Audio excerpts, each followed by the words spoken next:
bem? Tudo beleza? Vamos fechar um assunto que nós fomos construindo desde antes do absolutismo, pensando na Grécia, pensando na República, pensando na ordenação do Estado, que depois no Império Romano teve um grande auge de ordenação de Estado. A ideia republicana do Império Romano foi algo extraordinário. O Império Romano cai e com ele cai toda essa ordem. Na Idade Média escureceu o tempo, fechou o céu e a barbárie se intensificou. Muitos reinos partiam para cima de outros reinos, buscando a supremacia na região europeia, e a violência, se exacerbou. O desenvolvimento que se tinha na Grécia, que se tinha no Império Romano, praticamente se perdeu, ao ponto de muito conhecimento literalmente ter se perdido, ter sido eliminado mesmo. Bibliotecas, estruturas jurídicas, estruturas legislativas que eles tinham conquistado, e foi tudo por água abaixo. Então a Idade Média é complicadíssima. Depois começa as ideias dos contratualistas. Veja a importância deles. Eles começaram a pensar na ordenação de um Estado, e essa ordenação do Estado teria que ser com a pessoa de um grande rei, com um grande exército, também com o apoio do clero, como nós sabemos. E aí aqueles pequenos feudos e pequenos reinos se uniriam numa grande nação com um rei só. É uma ideia interessante, teve muita coisa legal, muita coisa complicada também. E a coisa vai indo, até o momento que o Locke aparece com a ideia de que não apenas a nobreza, o clero e o exército desfrutavam de uma condição especial. Ele percebeu, ele vislumbrou para o tempo dele a ideia liberal de que o comércio podia ser impulsionado. O comércio ter um pouco mais de liberdade por uma flexibilização do Estado forte de Hobbes, uma liberação maior, uma flexibilidade maior no Estado em Locke, e a partir disso o comércio começar a se desenvolver, dando desenvolvimento social, que foi uma grande sacada do Locke, a ideia liberal de oportunidades para vários segmentos da sociedade, partindo do comércio, artesanato, agricultura, pecuária e outras profissões que foram surgindo na própria educação, saúde, enfim, tantas coisas aí nas artes, Bem, e até chegar já no momento complexo, quando é o contexto que surge Rousseau, que começa a pensar num Estado ainda mais complexo, onde a monarquia já está em decadência, Na Europa já se sentia isso muito forte, a monarquia já estava em decadência, a necessidade de um novo formato de Estado era iminente, e isso começa a acontecer como nós estudamos. Portanto, passou-se por todo esse processo e chegou em estabelecer uma ideia democrática, uma ideia de formato democrático de governo com base no pensamento iluminista, onde nós, sociedade, nós, povo, seríamos representados no poder pelos parlamentares e distribuindo toda a ideia dos três poderes que vinha sendo pensado já pelos teóricos, e assim organizar um Estado não com aquela falácia do Estado ideal, mas de uma necessidade de ordenação para o desenvolvimento da sociedade. Vamos falar um pouco agora, falamos na aula passada sobre a democracia desmistificando. Sociologia tem que desnaturalizar, quebrar paradigmas, aí sim olhar melhor. Desmistificamos essa ideia de a minha democracia deve ser defendida, salve a democracia. Isso é discurso do poder. Nós temos e sabemos que a democracia é o sistema mais adequado para nós, mas achar que a democracia é isso aí, está tudo lindo, ninguém questiona nada, é realmente uma limitação social extraordinária, do qual o senso comum é vítima, não é mesmo? Vamos agora falar um pouquinho sobre os partidos políticos, sobre os políticos e o sistema, especialmente no Brasil.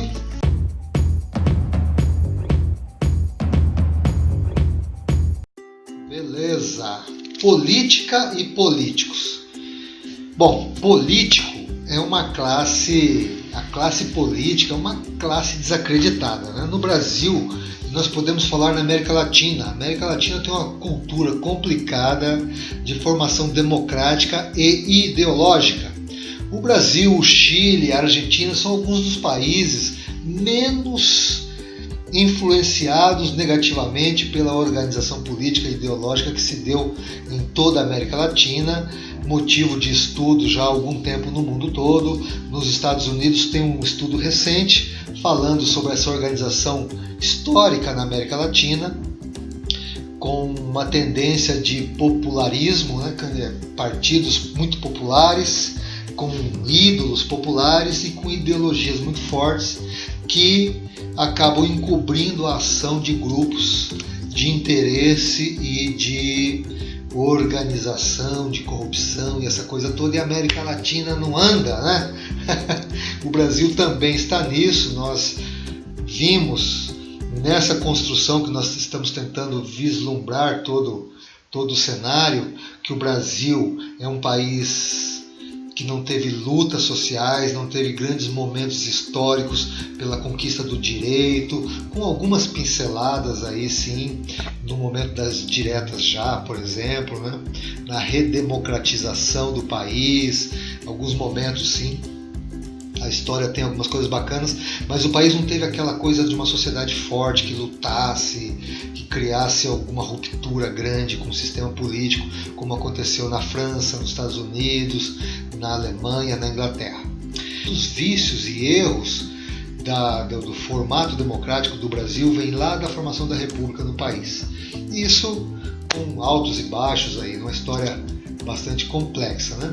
E hoje nós vamos falar então um pouco dessa classe política, dos partidos políticos, para irmos fechando a construção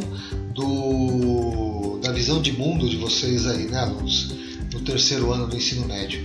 Então, do Estado moderno até os dias de hoje, temos que falar da tal da democracia, e que ela veio surgindo não como, de novo, né, desmistificando essa ideia do discurso do poder, do simbolismo do poder, de que eu tenho que lutar por minha democracia. Isso já falamos bastante, mas isso não pode encobrir eu, sociedade, eu, cidadão, de questionar pontos específicos da democracia que ficam por trás desse discurso e não se leva para discussão nos meios acadêmicos, como já foi no Brasil, tá? Já foi assim no Brasil.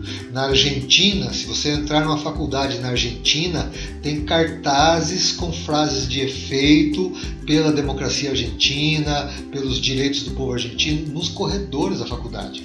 Pois essa é uma cultura também comum no Brasil, que praticamente está extinguida, e as pessoas limitaram num canudo a sua visão sobre a democracia pelo que se fala na televisão. Perguntinha para vocês: em que momento surge o Estado moderno, pessoal? Olha lá, cai no Enem lá de repente, hein? Essa ideia de Estado moderno, de contrato social, do ideário, que é meio que metafórico. A ideia de estado de natureza é meio que metafórico. O pensador pega uma referência do estado de natureza e do direito, dos direitos básicos do cidadão. Isso aí é a base do direito civil. Mas se cai alguma coisa no Enem, que momento que surge o Estado moderno, gente? Vai! 1, 2, 3...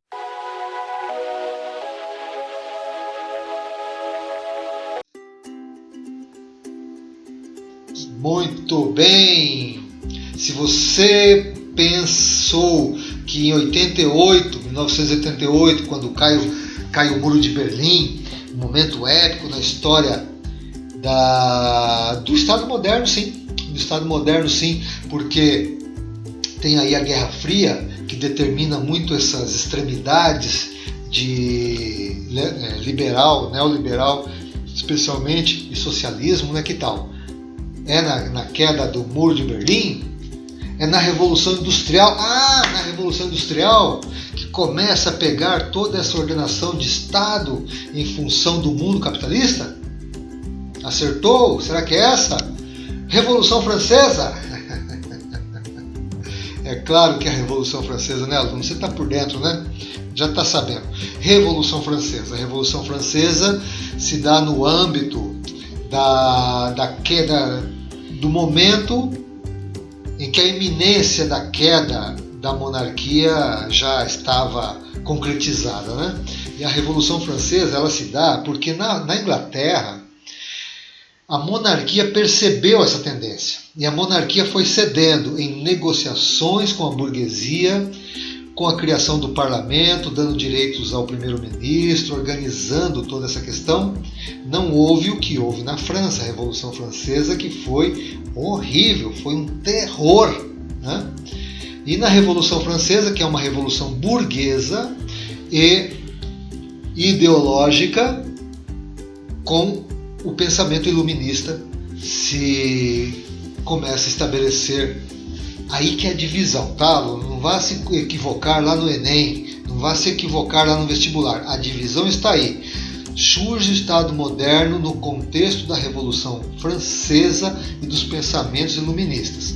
Hobbes e Locke começaram a colocar as bases do contrato social, mas é no momento da Revolução Francesa, com o ícone no Rousseau, mas muitos outros pensadores contribuíram, que se estabelece a ideia do Estado moderno e as novas formas de poder que estaremos falando aqui, que são os políticos. Ok? Então o Estado moderno é concebido como ordem de Estado depois da Revolução Francesa e do ideário iluminista, que traz em sua essência as questões de esquerda e direita. Lembra? Ficou claro isso para você? Professor, não entendi ainda por que as duas vertentes estão no ideário iluminista que dá a base à Revolução Francesa. Porque a Revolução era burguesa. Então, professor, mas a burguesia não era esquerda e o rei direita? Beleza. Luís XIV, rei Sol, que apareceu com essa. Quem sentava à direita do Luís XIV era a direita. Quem sentava à esquerda do Luís XIV era a esquerda. A esquerda representava interesses do burguês, a direita da nobreza. E houve essa divisão. Porém, como é um movimento burguês, o ideário e as pretensões e a constituição das formas de poder pelo capitalista está com a origem nesse movimento. Por isso que está a essência da direita e da esquerda. E da esquerda por quê? Sendo que o burguês ele era esquerda, mas ele passa a ser o capitalista. De esquerda porque o povo vai pela onda de uma ideologia revolucionária com princípios de esquerda, né? O termo socialismo não cai aí, mas as ideias liberté, égalité, fraternité, ela tem muito alinhada com as ideias socialistas francesas, de uma sociedade com igualdade, liberdade e fraternidade. As ideias socialistas mais ortodoxas são na Rússia e no comunismo e no marxismo, com a ideia de revolução, onde o Estado que dará essa condição para a pessoa. Eu prefiro a visão francesa de que liberdade, igualdade e fraternidade não pressupõe que é o Estado que promove, e sim que uma sociedade pode chegar a um nível de estabelecer isso para si mesmo, que era o sonho do Rousseau. Também podemos dizer que a disputa pelo poder no Estado passa a ser agora por quem? Pelos partidos políticos. Entendeu isso, aluno? Nessa construção toda que nós estamos, nessa viagem que nós estamos para a ordenação do Estado? Agora, quem passa a coordenar o Estado é o partido político. Na pessoa do político e na ordenação política e na associação a isso ao poder econômico. Que o poder econômico é com certeza significativo e podemos dizer que é o poder econômico que conduz todo o processo por trás da cortina da democracia, correto? Mesmo nessa época já era assim. Muito bem. Definição de partidos políticos. Quando você pensa em partido, você pensa numa parte, não em algo unitário, senão não existia necessidade do partido político. Partido político é uma parte. Uma parte do quê? Uma parte da representatividade democrática. Uma parte de pessoas que são eleitas por uma parte da sociedade para ser representados. Um exemplo é que o meio rural tem seus representantes na Assembleia Legislativa.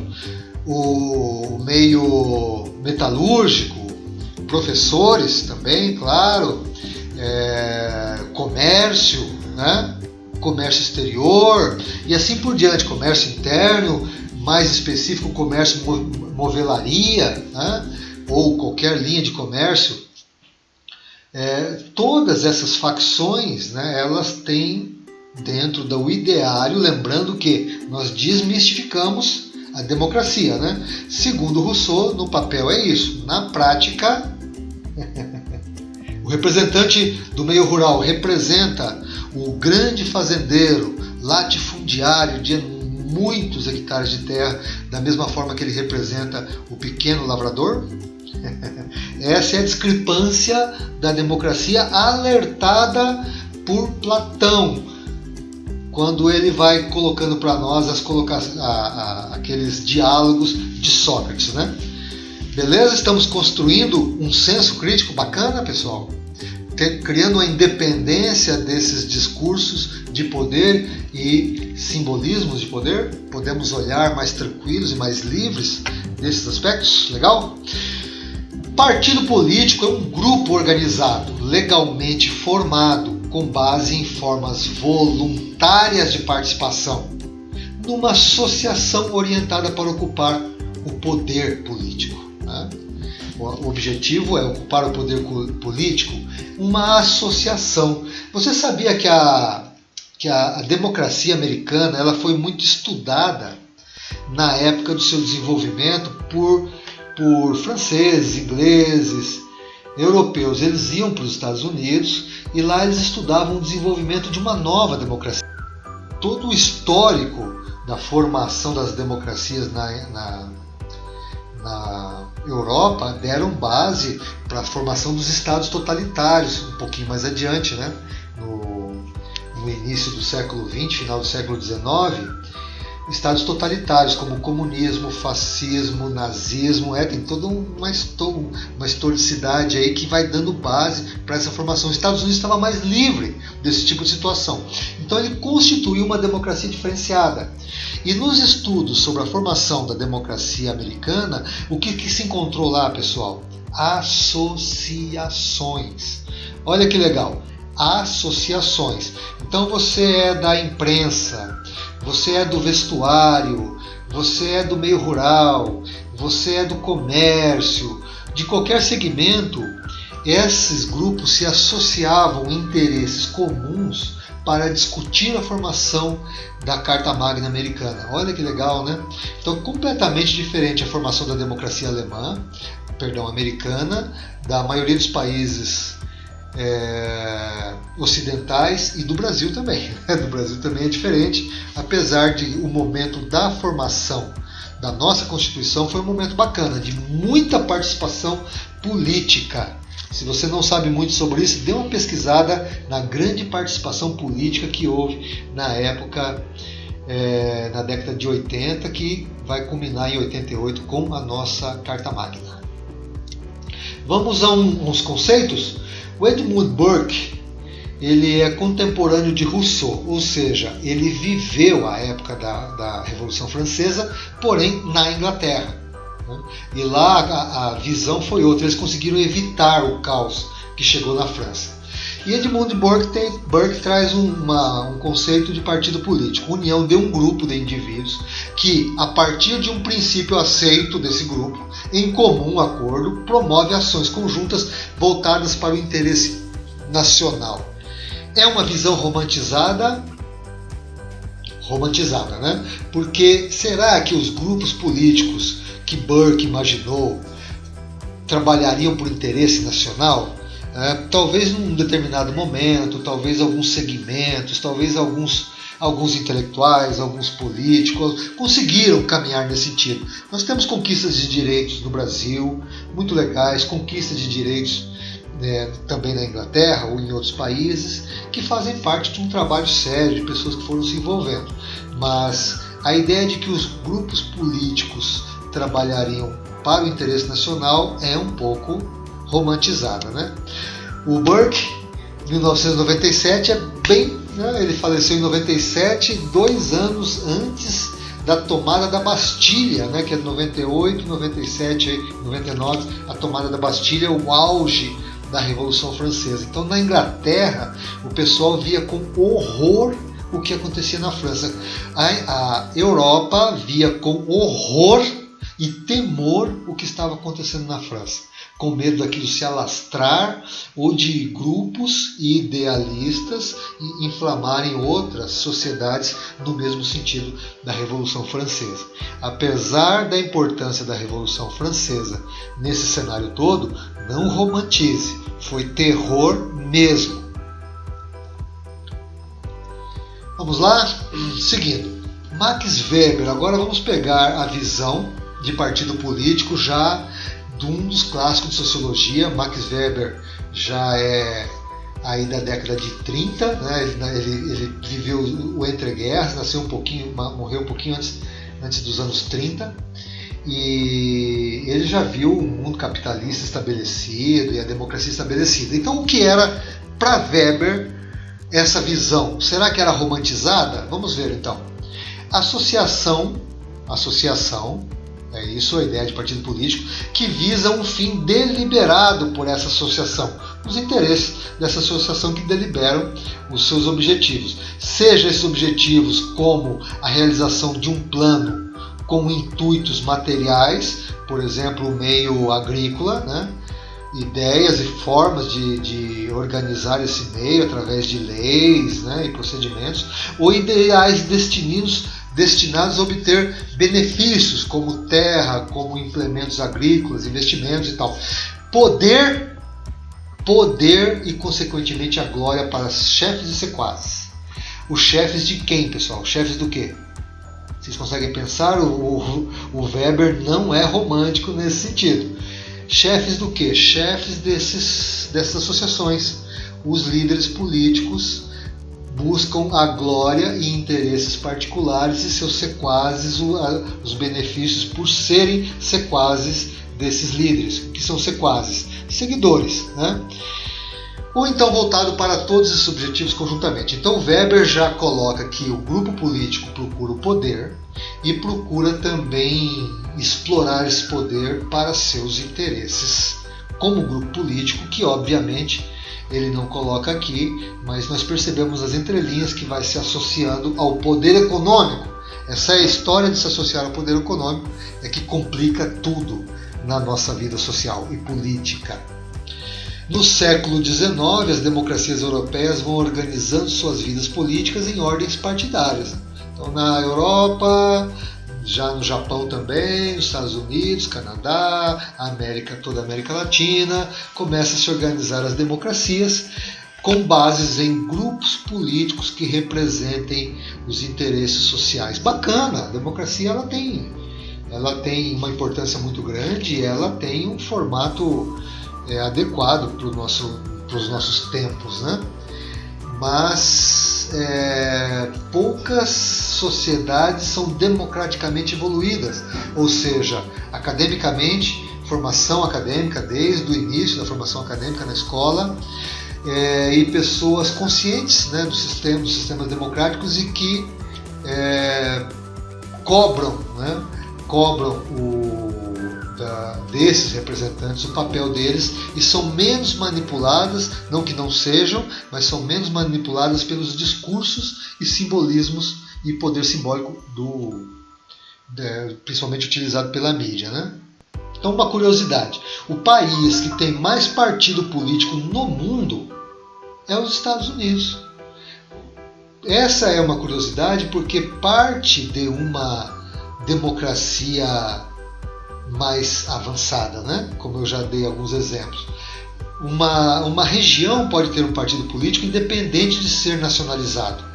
Então nós poderíamos ter um partido político no Paraná ou em Curitiba. Um grupo pode levantar uma visão de mundo, algumas questões, se organizar naquele sentido de alguns interesses em comuns e levantar-se como um partido político pequeno. E isso é uma democracia, um exemplo de democracia forte. Vamos adiante. Qual é o objetivo dos partidos políticos, portanto? E aí? Você sabe? Vamos lá, dá uma pensada. Beleza? Pensou? O objetivo dos partidos políticos é o poder. Se esse poder vai ser utilizado para o bem da sociedade, para o bem do povo, é uma questão a ser vista. A ser vista na própria história, né, dos países, especialmente do Brasil. Então é preciso que fique claro que o objetivo dos partidos é se estabelecer no poder. Tá? Isso precisa ficar claro. Tá bom, aluno? E organizarem seus projetos de nação, que esperamos que sejam bons. A ideologia sempre está aí inserida dentro da ideia de partido. Os planos econômicos, os planos sociais, porque o partido busca algo que agora você precisa prestar atenção. O partido busca hegemonia. Entenda esses aspectos, são questões recorrentes aí do Enem, a linguagem da ideia de hegemonia política, do teórico que veio com essa primeira percepção. Então preste atenção nessa parte da aula, que ela é importante para você, tá bom? Então para isso o partido busca a tal da hegemonia. Já ouviu essa palavra, né, aluno? Claro, né? A hegemonia política, né? Quem foi que veio com esse pensamento da hegemonia política? Você faz ideia? Hegemonia política, o Gramsci.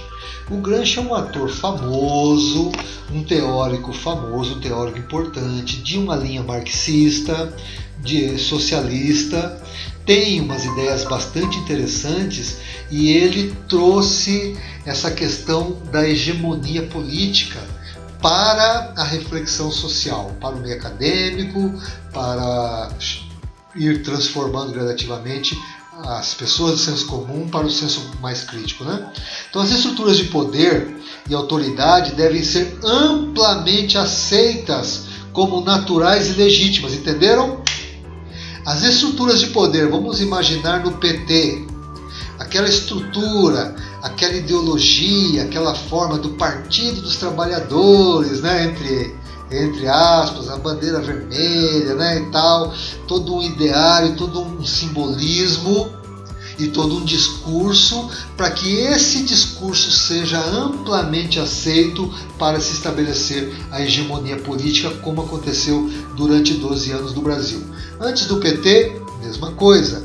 O ideário, se conseguiu a hegemonia através da luta entre partidos como o MDB, que passou a se chamar PMDB, antigamente Arena, MDB, depois PMDB, o PSDB, o DEM, são os partidos grandes, né, são partidos fortes, que eles tinham lá a sua ideologia também, entre aspas também, porque o Brasil é complicado essas estruturas, sabe?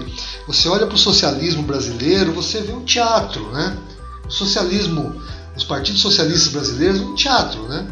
E o partido um pouco mais para a direita, com tendências neoliberais, também um teatro, que esses partidos foram representados pelo PSDB, por exemplo, assim, dá para caracterizar um pouco mais. Mas na prática, aí a gente volta para Rousseau, que existe um discurso liberal, mas na prática você vê todos eles se fundindo, né? O PSDB perdeu o poder para o PT e uma das molas secretas que fez com que o PSDB perdesse o poder foi a privatização das empresas estatais, que criou muita polêmica.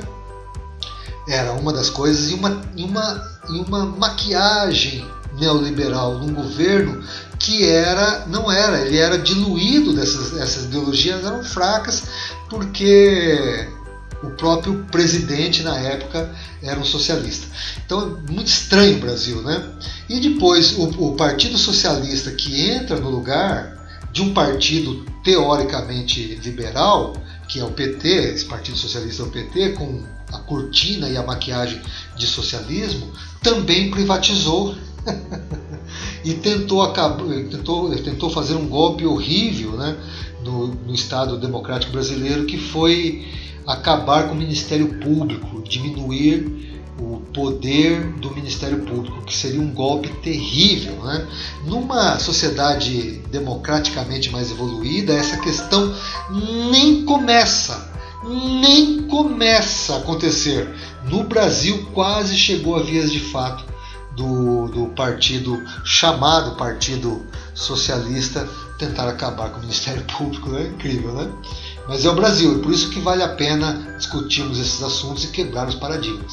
Então essa Karen Buckley, que é uma especialista em Gramsci, da Universidade de Manchester, na Inglaterra, explica que politicamente a hegemonia gramsciana é mantida por ideais, percebem? O que acontece agora no governo atual? Um novo ideário de que existe uma força contrária à corrupção, que existe uma força contrária à impunidade, uma força contrária aos próprios mecanismos de estruturas comunistas no Brasil, maquiadas de socialismo. Esse ideário, tem muita coisa aí nisso aí realmente que acontece, muita coisa que é fake, mas é um ideário, né? Uma ideologia nova de extrema direita. Então, mantidas por ideais, meios institucionais, que são o Estado, que através desses meios institucionais e materiais estabelecem a ordem hegemônica, entre aspas, democrática. Isso não é só na democracia, né? Ele é um pensador de linha marxista, mas ele é crítico, né? Ele não é um tolo e nem um déspota do marxismo ortodoxo, né? Então ele é um cara que critica, tá? É um cara que tem visão, né? E traz uma contribuição bastante importante. Então a hegemonia política de Gramsci constrói a concepção de um Estado ampliado, regido por um partido que seria o moderno príncipe. Vocês devem se lembrar do Príncipe de Maquiavel, né? Que traz toda uma metodologia, toda uma série de modus operandi do gestor, do príncipe, manipular todos os segmentos do seu reinado, né? A sociedade e representantes e tal. Então, maquiavelicamente falando, esse moderno príncipe do Estado ampliado é conseguir a hegemonia através de conduzir a sociedade a aceitar, como nós falamos no começo, é preciso aceitar essa hegemonia. Então eu preciso aceitar a ideologia do partido de esquerda, eu preciso aceitar a ideologia do partido de direita, eu preciso não questionar os pontos questionáveis de esquerda e de direita para que essa hegemonia aconteça de acordo com Gramsci. Se você está de acordo, o processo de construção da consciência gira em torno daquilo que convém para o partido que comandaria a sociedade. Beleza? E por trás do partido toda uma ordenação de corrupção, e na frente do partido um exército de militantes que reproduzem o discurso do poder ideológico. Complicado e muito importante ser compreendido. O Gramsci é curioso porque ele foi um italiano na época do governo totalitário fascista na Itália. E ele foi preso pelas suas posições políticas. Quando ele foi preso, e o que ele ia fazer, né? Foi preso. Aí ele pediu se poderiam permitir que ele tivesse livros e cadernos. E foi permitido. E ele então escreveu muitos cadernos sobre suas teorias políticas. E ficaram conhecidos como os Cadernos do Cárcere. São um conjunto de 29 cadernos de tipo escolar, escritos por Antônio Gramsci no período em que esteve prisioneiro na Itália fascista, entre 1926 e 1937, aí no período entre guerras, né, que cai o fascismo, justamente que a Segunda Guerra Mundial tem muito ecoamento nesses governos totalitários na Europa que queriam a hegemonia na Europa. Ou seja, para o Gramsci, A hegemonia é a disputa do pensamento da sociedade. As pessoas passam a pensar como aquela ideologia está profetizando, né? Ela está pré-determinando o modelo mental da sociedade. Olha que sério isso, uma ideologia determina o modelo mental de grupos e de uma sociedade toda. Se ele chega ao ponto de hegemonia nacional, é um partido que entra no poder, dá muito trabalho para tirar, e eles fazem o que querem, porque por trás da cortina desse exército hegemônico que defendem aquele idealismo, acontece uma série de coisas. Especialmente, pessoal, na América Latina. Como eu falei, a América Latina é bastante estudada sobre o desenvolvimento democrático nos países tão assolados por ideologias e grupos que vêm há décadas usando esses pensamentos no Brasil para se manter no poder. Então, a partir desta condição estabelecida, o partido lança os candidatos adequados, né? Os partidos ideológicos de esquerdas, eles lançam um ídolo. Na Argentina se cria um ídolo, na Chile se cria um ídolo, na Colômbia, na Venezuela e no Brasil. No Brasil, o ídolo que se criou foi o Lula, né? Mas o candidato adequado. Os partidos de direita, o candidato adequado é o vencedor. Eu já falei isso para vocês. O partido de esquerda, a ideologia de esquerda, lança um herói. Essa é a ideia do Che Guevara, né? O Che Guevara é um cara que eu gostei muita coisa sobre ele, acompanhei muita coisa sobre ele, mas o Che Guevara foi uma pessoa complicada, eles mesmos julgavam e matavam pessoas, né? Então, ele é um assassino, né? Então é um pouco complicado colocar como ídolo, mas foi feito dele um ídolo.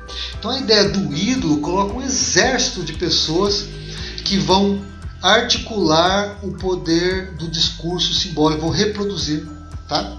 E assim a América Latina ficou muito ideológica. No Brasil se criou o Lula, um ídolo, né? Que é o modus operandi de esquerda. O modus operandi de direita, eles criam um ídolo, entre aspas, um cara de sucesso. Esse é o exemplo do Trump. O Trump é um cara de sucesso. Ele é o exemplo do neoliberal, o grande empresário de sucesso, de uma história. Então lança aquele cara de sucesso e com esse discurso conseguiram a hegemonia nos Estados Unidos, né? Chamada hegemonia, né, que é a maioria fazem parte daquela ideologia e repercutem, olha lá, olha, visão de mundo, hein? Reproduzem o discurso de poder. E você vê isso nas pessoas, reproduzindo o discurso de poder a favor e contra o Trump, a favor e contra o partido de esquerda, a favor e contra o partido de direita, e assim por diante. Reproduzindo um discurso, tá? Legal. O bloco que consegue tornar gerais os seus interesses particulares de classe ou faz a sociedade como um todo, né? Ou um interesse de classe ou de toda uma sociedade. Se conseguir isso, vai assumir como se fossem nacionais aqueles interesses específicos do setor dominante. O grande é bom, né? A nação, a ideia é que você olha para o discurso simbólico e o discurso para o poder simbólico e o discurso de poder, você começa a entender que aquilo está nacionalizado, que aquilo a nação entende como melhor para aquela nação. Olha que danado, né? Aí entrou no poder de forma a se perpetuar por muito, muito tempo mesmo. E o Gramsci nos alertava para essas questões. A formação dos partidos políticos, pessoal, normalmente ela se dá por quê? Né? Ela se dá por intelectuais. Essa é a ideia da formação do grupo político. Esse indivíduo aqui é o FHC, o Fernando Henrique Cardoso. Esse indivíduo é o José Serra. Nomes e pessoas que vocês conhecem, né? Na época da criação do PSDB, esses indivíduos vinham de uma vertente que pegava força contra a hegemonia da Arena e do MDB pós momento da ditadura militar. Dois partidos fortes, Arena e PMDB, o PSDB se construiu através de intelectuais. Então sempre um grupo de intelectuais cria uma visão de mundo, tá? A visão de mundo daquele grupo, e assim se formam os partidos políticos. Então os partidos políticos originariamente têm sua formação através de intelectuais, tá? Compreenda isso, aluno, que isso é assunto também que pode cair em processos seletivos como o tal do Enem. Sendo esses, os partidos de quadros são os partidos de intelectuais, tá? Como se divide então, professor, os tipos de partidos? Temos os partidos de direita, os partidos de esquerda, partidos de extrema direita, né? Partidos de centro, como nós vamos falar daqui a pouco. Mas nós temos dois tipos de poder, tá? de partido. O partido de quadros, que é quadros de intelectuais, a formação deles, e o partido de massa, tá? Você conhece algum partido de massa que não foi formado por intelectuais? Nós temos